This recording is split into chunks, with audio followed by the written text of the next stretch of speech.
Hello, good morning to everyone. Perfect English के इस YouTube channel पर आप सब लोगों का हार्दिक स्वागत है। आज हम कन्फ्यूजिंग वर्ब्स एक टॉपिक जो हमारे पास में होता है उसको डिस्कस करने की कोशिश करेंगे। यहाँ पर आपके सामने कुछ इंपॉर्टेंट वर्ब्स लिखी हुई हैं जो देखने में एक जैसी लगती हैं, लेकिन जिनके यूजेस एंड जिनके फंक्शंस जो हैं सवाल को सोल्व करते टाइम पर बदल जाते हैं। तो हम कोशिश करेंगे इनको समझने की कि सर ये कन्फ्यूजन कैसे क्रिएट करती है, उनके साथ कैसे डील किया जाता है, उनको कैसे काम में लिया जाता है। तो आइए देखते हैं without wasting further time, let's come to the point, है ना। सबसे पहले हम देखेंगे इनका हिंदी अर्थ क्या होता है, क्योंकि हिंदी अर्थ से कई बार काम आसान हो जाता है। तो राइज का मतलब होता है उठना। क्या होता है राइज का मतलब? उठना। और रेज का मतलब क्या होता है? उठाना। रेज का मतलब क्या होता है? उठाना। फॉल का मतलब क्या होता है? गिरना। फॉल का मतलब क्या होता है? गिरना। और फेल का मतलब क्या होता है? गिराना। क्या होता है? गिराना। बियर का मतलब होता है सहना या सहन करना, और इस बियर का मतलब क्या होता है? पैदा करना। क्या होता है?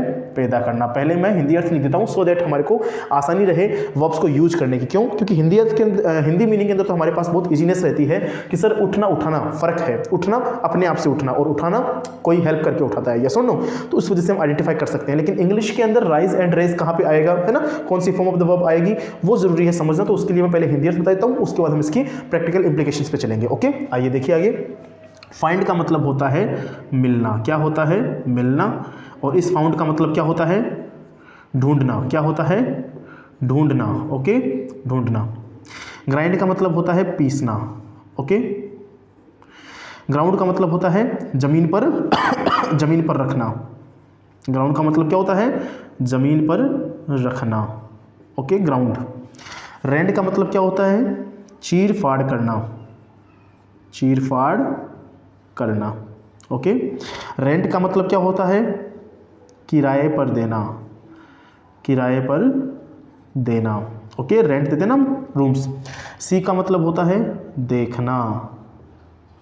सो का मीनिंग होता है काटना, आरी से काटना, किसी की हेल्प से काट देना, है ना। विंड का मतलब क्या होता है? बहना। विंड का मतलब क्या होता है? बहना, है ना।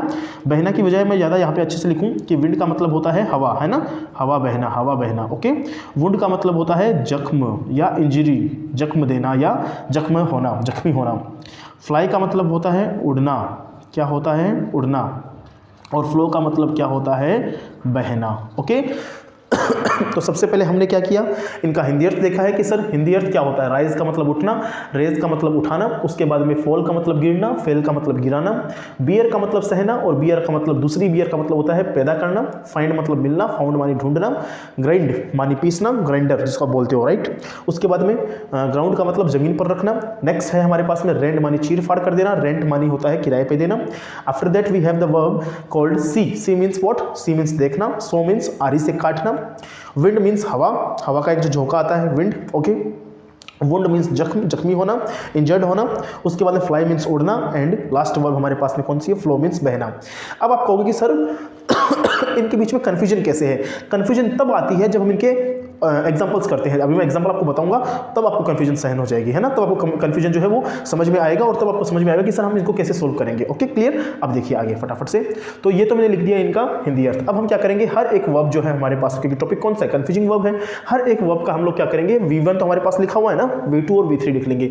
V4 और V5 की हमारे को नेसेसरी नहीं है, रिक्वायरमेंट नहीं है। क्यों? क्योंकि V4 तो ING से बनता है और V5 S और S से बन जाता है। तो देखिएगा, राइज की सेकेंड फॉर्म हमारे पास में होती है रोज और राइजन। क्लियर। रेज की सेकेंड फॉर्म होती है हमारे पास में raised and raised. Okay. Fall की सेकेंड फॉर्म हमारे पास में कौन सी होती है? Fall, fail and fallen. Clear. Fail की सेकेंड फॉर्म कौन सी होती है? Failed and failed. बियर की सेकेंड फॉर्म होती है हमारे पास में बोर एंड बॉर्न। ओके। इस बियर की सेकेंड फॉर्म हमारे पास में कौन सी होती है? Bore and born. ओके, सहन करना। क्लियर। अच्छा, यहां पे लिख लीजिएगा पैदा करना। ओके ना। ओके। नेक्स्ट है हमारे पास है फाइंड। फाइंड का सेकेंड फॉर्म होता है found and found. Third form भी फाउंड। फाउंड की सेकेंड फॉर्म यहां पे होती है फाउंडेड। कौन सी होती है? फाउंडेड। पहले सेकंड फॉर्म और थर्ड फॉर्म को देख लेते हैं अच्छे से, उसके बाद में इसके कुछ एग्जांपल्स जरूर करेंगे। सामने हमारे पास स्पेस है तो वहाँ पर हम देखेंगे कि कहाँ पर कन्फ्यूजन हमारे पास क्रिएट होती है। ग्रिंड का मतलब होता है पीसना, ground and ground. Okay. Third form होती है ग्राउंड, इधर ग्राउंड की सेकंड फॉर्म होती है हमारे पास ग्राउंडेड। क्या होती है? ग्राउंडेड सॉरी, इधर इसकी थर्ड फॉर्म क्या हो जाती है? ग्राउंडेड। फिर रेंट की सेकंड फॉर्म क्या होती है? रेंट की सेकंड फॉर्म होती है रेंट एंड रेंट। ओके, इधर रेंट की सेकंड फॉर्म होती है रेंटेड। क्या होती है? रेंटेड और रेंटेड। फिर सी की सेकंड फॉर्म सबको मालूम है, सी सो सीन। सो ये देखो, सो जो है इसका मतलब होता है काटना। किससे काटना? किसी हथियार से काटना, आरी से काटना, उसको बोलते हैं सॉव्ड। Okay, second form. और थर्ड फॉर्म भी सॉव्ड। ओके, फिर है विंड। विंड का सेकंड फॉर्म होता है वुंड। क्या होता है? वुंड या वाउंड। बात एक ही है, प्रोनाउंसिएशन मत जाइएगा, वाउंड। इधर है वुंड, वुंड मानी जख्म, है ना, तो इसका होता है वुंडेड, जख्मी। क्या होता है सेकंड फॉर्म? जख्मी। ओके, पहले सेकंड फॉर्म थर्ड फॉर्म देख लेते हैं और उसके बाद में हम क्या करेंगे, यहाँ पर हमारे पास स्पेस है, यहाँ पर हम एग्जांपल्स के थ्रू समझेंगे कि सर कन्फ्यूजन कैसे क्रिएट होता है। और याद रखिएगा यही कुछ मोस्ट इंपॉर्टेंट हमारे पास में और भी होती है होने को, लेकिन जितना आप अच्छे से समझने की कोशिश करेंगे इनको, तो यहाँ से आपको आंसर्स एग्जाम्पल्स आराम से मिल जाएंगे। ठीक है, आगे देखिएगा फ्लाई। फ्लाई की सेकेंड फॉर्म होती है fly, flu, flown. Clear? Third form है। इधर फ्लो की सेकेंड फॉर्म है कौन सी? फ्लॉड और फ्लॉफ्ड। तो ये हमने क्या किया है, हमने सबसे पहले जो मोस्ट कन्फ्यूजिंग वर्ब्स हमारे पास में आती हैं उनको PYQs के बेसिस के ऊपर हमने क्या किया, उनको सबसे पहले नोट डाउन किया। After that what we have done, we have written down all the Hindi meaning of the particular verbs. Clear? फिर हमने क्या किया, इनकी सेकंड फॉर्म और थर्ड फॉर्म लिखा है। ओके ना, तो मैं यहाँ पर फटाफट से मेंशन करता हुआ चलूँ आपके लिए कि सर ये तो है V1, ये है V2 और ये है हमारे पास में V3। ओके, अब हम क्या करेंगे इस सेगमेंट के अंदर, यहाँ पे कोशिश करेंगे समझने की कि सर कैसे हमारे पास में गलतियाँ होती है ना। और अगर आपको याद हो, मैंने ट्रांजिटिव इंट्रांजिटिव का मीनिंग वीडियो बना के दिया हुआ है आपको। ट्रांजिटिव वर्ब्स क्या होती है, इंट्रांजिटिव वर्ब्स क्या होती है, how to identify transitive verb and intransitive verb in that particular sentence, तो वो भी हम यहाँ पर थोड़ा बहुत देखते हुए चलेंगे। ठीक है, तो आइए फटाफट से देखते हैं, शुरू करते हैं। जैसे कि फॉर एन एग्जाम्पल मैं बोलता हूँ कि सन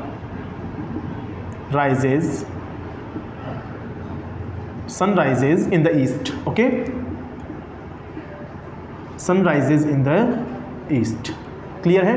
अब यहाँ पर थोड़ा ध्यान से अगर आप देखोगे तो आपको समझ में आएगा कि सर मैंने कौन सी वर्ब लगा रखी है, राइजेज लगा रखी है ना। अब एक बार आप एस और ईएस पे मत जाइएगा, आप नॉर्मल इतना याद रखो कि वर्ब की बेसिक फॉर्म कौन सी है, फ्रेश फॉर्म कौन सी है, रूट वर्ड कौन सा इसमें, तो आप कहोगे सर राइज है। और राइज का मीनिंग अगर आप ध्यान से देखोगे तो राइज का मीनिंग होता है उठना। क्या होता है? उठना, है ना, या उगना। बात एक ही है, उठना या उगना। क्लियर ना, जो अपने आप स्वतः हो जाए, जो ऑटोमेटिकली बाय डिफॉल्ट अपने आप हो जाए। तो यहाँ पर देखना sun rises in the east. अगर मैं ध्यान से देखूं तो ये जो वर्ब मेरे पास में है, ये जो वर्ब मेरे पास राइज आई है, क्या इसके आगे कोई ऑब्जेक्ट आया है क्या? सिर्फ मुझे इतना बताओ एक बार, क्या ये जो वर्ब लिखी हुई है क्या इसके आगे कोई ऑब्जेक्ट आया है क्या? आपको कि सर ऑब्जेक्ट है इन द ईस्ट, लेकिन नहीं, इन द ईस्ट ऑब्जेक्ट नहीं है।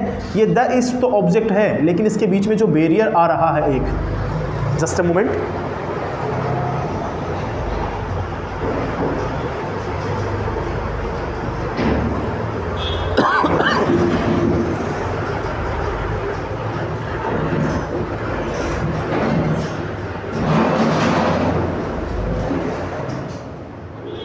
हाँ जी। तो ये जो यहाँ पर राइज वर्ब है, इसके आगे ये ऑब्जेक्ट नहीं है, ये है प्रीपोजिशन। ये जो बैरियर एक हमारे पास में आया है, ये प्रीपोजिशन है। और ये जो वर्ड है द ईस्ट, ये प्रीपोजिशनल ऑब्जेक्ट कहलाता है। ये क्या कहलाता है? प्रीपोजिशनल ऑब्जेक्ट कहलाता है। इसका मतलब ये जो वर्ब है ना, ये इस सब्जेक्ट का एक्शन आगे क्या नहीं कर रही है, कैरी ऑन नहीं कर रही है, पास ऑन नहीं कर रही है, ट्रांजिट नहीं कर रही है। और अगर ट्रांजिटिव इंट्रांजिटिव का वीडियो देखा हो आपने, तो मैंने आपको उस टाइम पर यही समझाया था कि जब सब्जेक्ट के द्वारा किया गया कोई भी एक्शन, जो वर्ब है, जब वो कैरी ऑन नहीं करती है, इसका मतलब वो इंट्रांजिटिव वर्ब होती है। तो याद रखना यहाँ पर इस पर्टिकुलर सेंटेंस के अंदर ये जो राइज वर्ब होती है, हमेशा ये कैसी होती है? इंट्रांजिटिव वर्ब होती है। बताओ इतनी बात समझ में आ गई क्या? से यस और नो? क्लियर है? दोबारा समझो, sun rises in the east, यहाँ पर राइज जो होता है इसका मतलब होता है उठना। इसमें किसी की हेल्प नहीं लगती है।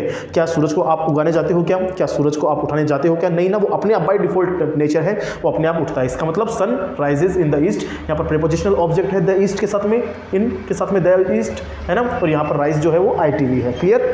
नेक्स्ट पे देखिए फटाफट से। नेक्स्ट मैं बोलता हूं रेज योर गन्स, या मैं एक बात करता हूं और कि इसके अलावा एक सेंटेंस और बना लेता हूं, रेज योर हैंड्स। ठीक है, रेज योर हैंड्स। अब दोनों ही सेंटेंस में अगर आप ध्यान से देखो तो raise your guns and raise your hands, ये नॉर्मल मैं सेंटेंस ले रहा हूँ आपके लिए, है ना, ताकि आप अंडरस्टूड हो जाओ इस चीज़ से। Raise your hands and raise your guns, ये तो बहुत सुना होगा आपने स्कूलिंग के अंदर, है ना। और रेज योर गन्स, है ना, अपनी बंदूकें उठाओ और अपने हाथ उठाओ। एक बात बताओ, क्या हाथ अपने आप उठ जाते हैं? क्या बंदूकें अपने आप उठ जाएंगी? क्या इनको उठाने के लिए सब्जेक्ट चाहिएगा हमारे पास में? इसका मतलब सब्जेक्ट जो वर्ब कर रहा है, सब्जेक्ट का जो एक्शन हो रहा है, रेज सब्जेक्ट का जो एक्शन हो रहा है वो आगे पास आउट हो रहा है, आगे पास ऑन हो रहा है उसका एक्शन, है ना। तो अब जैसे मानो अब आप कहोगे सर यहाँ पर सब्जेक्ट कहाँ है, आप कहोगे सर सब्जेक्ट कहाँ है। सब्जेक्ट इसलिए नहीं क्योंकि ये दोनों सेंटेंस जो है वो इंपेरेटिव के हैं। इंपेरेटिव में क्या होता है? ऑर्डर, कमांड, एडवाइस होती है, सजेशन होता है, जिसमें क्या होता है? सब्जेक्ट हिडन होता है हमारे पास में। आप कहने को लिख सकते हो you raise your guns, soldiers raise your guns, है ना। अब जैसे चलो मैं यहाँ पर लिख देता हूँ आपके लिए कि सर मैंने यहाँ लिखा सोल्जर्स रेज योर गन्स। अब यहाँ देखो सोल्जर्स रेज योर गन्स, ये रेज जो है वर्ब है, लेकिन सर ये कौन सी वर्ब है? क्या ये ट्रांजिटिव वर्ब है या क्या ये इंट्रांजिटिव वर्ब है? तो आपको अच्छे से पता चल गया होगा कि सर जो सोल्जर्स हैं गन्स को उठाओ, सोल्जर्स को कह रहे हैं कि सोल्जर्स गन्स को उठाओ, इसका मतलब अपने आप गन्स नहीं उठती है, तो जो काम अपने आप नहीं होता है इसका मतलब वो ट्रांजिटिव है, मतलब यहाँ पर वर्ब की रिक्वायरमेंट पड़ेगी आगे इसको कंप्लीट करने के लिए, है ना, कि सोल्जर्स रेज योर गन्स। और इसी तरीके से यहाँ पर students raise your hands. Okay, तो जहाँ पर हमारे को वर्ब क्या करता है, जहाँ पर जो भी वर्ब हमारे को आगे कंप्लीट इन्फॉर्मेशन पास करने के लिए देता है, ट्रांजिट करने के लिए देता है, उसको हम क्या बोलते हैं? ट्रांजिटिव वर्ब बोलते हैं। तो याद रखना ये कौन सी वर्ब का एग्जांपल हो गया? ट्रांजिटिव वर्ब का एग्जांपल हो गया, ठीक है ना। उम्मीद करता हूं आपको चीजें समझ में आ रही होगी। अब आप कहोगे सर कंफ्यूजन कहां क्रिएट होती है? कंफ्यूजन ऐसे क्रिएट होती है कि यहां पर रेज की जगह दे देगा राइज, क्या दे देगा? राइज दे देगा, यहां राइज की जगह दे देगा रेज, ऐसे कंफ्यूजन क्रिएट करता है एग्जामिनर आपसे, चाहे वो लेवल कोई सा भी हो, 10th हो, 12th हो, एकेडमिक हो, आपका ग्रेजुएशन लेवल हो, चाहे कॉम्पिटिटिव लेवल हो, आपका जो कंफ्यूजन बनता है वो कहां से बनता है? रेज योर हैंड्स की जगह दे देगा राइज योर हैंड्स, ओके, और राइजेस, सन राइजेस की जगह दे देगा सन रेजेस, सन रेजेस या सन रोज ऐसे दे देगा। तो कोशिश कीजिएगा इसको समझने की पहले अच्छे से, ठीक है। आगे चलिए, आगे हम ले लेते हैं फॉल, है ना। फॉल है, फॉल माने गिरना, ओके। लीव्स, लीव्स फॉल्स या fall, leaves fall, leaves fall from trees, okay. बहुत सिंपल सा एग्जांपल है कि पत्तियां पेड़ों से गिरती हैं। अब ध्यान से देखो तो सर ये फॉल जो है वो वर्ब है, गिरना, गिरना क्या होता है? वर्ब होता है। क्या वर्ब के आगे मेरे पास ऑब्जेक्ट है क्या? नहीं सर, ऑब्जेक्ट नहीं है। क्यों? क्योंकि फ्रॉम तो क्या है मेरे पास में? प्रीपोजिशन है, मतलब बैरियर आ गया, और प्रीपोजिशन के जो बाद लिखा हुआ वर्ड है वो तो किसका ऑब्जेक्ट होता है? वो तो प्रीपोजिशन का ऑब्जेक्ट होता है। इसका मतलब ये जो फॉल है, लीव्स जो गिरती हैं वो अपने आप गिरती, कोई गिराता है उनको? खुद सोच लो एक बार। यहाँ पर देखो तरीके बहुत सारे होते हैं आइडेंटिफाई करने के, आपके ऊपर डिपेंड करता है कौन सा बेटर आपको लगता है तरीका, है ना। तो लीव्स फॉल, पत्तियां गिरती है, क्या कोई गिराता क्या उनको? अपने आप गिरती है। तो लीव्स फॉल फ्रॉम ट्रीज। अब यहां पर भी देखो तो अपने आप जो चीज होती है उसके लिए इंट्रांजिटिव, क्या बोलते हैं उसको? इंट्रांजिटिव, जहां पर ट्रांजिशन की रिक्वायरमेंट नहीं है हमारे पास में, ओके। तो ये वर्ब कौन सी हो जाएगी हमारे पास? ये हो जाएगी इंट्रांजिटिव वर्ब। कौन सी वर्ब हो जाएगी? इंट्रांजिटिव वर्ब हो जाएगी, जहां पर एक्शन को जो है रिक्वायरमेंट नहीं है आगे पास ऑन करने की, ठीक है। आगे देखिएगा, फोर्थ है फेल। फोर्थ क्या है? फेल है ना। he fell down, he fell down, okay. he, चलो ऐसे लिखो, एक second, he was fell down, he was fell down.